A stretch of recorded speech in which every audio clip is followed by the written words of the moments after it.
ვიმსახუროთ ამ ქვეყანას, მოვუაროთ ამ ქვეყანას იმისთვის, რომ მივახციოთ საბოლოო მიზანს, ქვეყნის დეოკუპაციას, ტერიტორიული მთლიანობის აღდგენას და ეს იქნება თითოეული ქართველის მიზანი გამარჯვებამდე.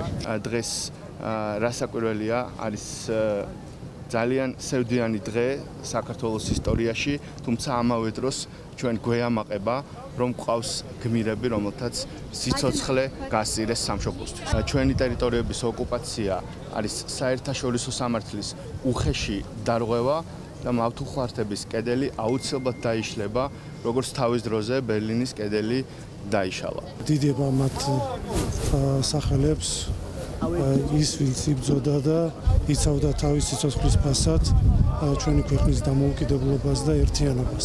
რუსეთის ფედერაცია თავისი აგრესიული მილიტარისტული ქმედებებით მიიყვანს როგორც აფხაზური, ასევე ოსური ეთნოსის განადგურებას.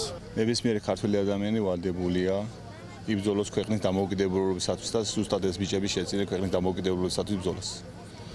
მე მოხარული ვარ იმით, რომ მათ გვერდით ვიბრძოდი. ყოველთვის ვიკრიბებით მშობლები, მეუღლეები, შვილები, მეგობრები, ახლობლები, მაგრამ რამდენი წელიც არ უნდა გავიდეს, ეს ჩვენთვის ძალიან მძიმეა.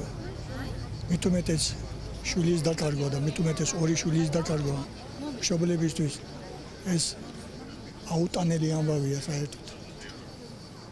მე ღმერთს ავთხოვ, რომ ამის შემდეგ ესენი ყოფილიყვნენ ბოლოები და ამის შემდეგ აღარ ცომი და ესეთი მძიმე საქმეები აღარასოდეს აღარ ყოფილიყოს, რომ კიდევ აღარ დავკარგოთ ეს ახალგაზრდობა.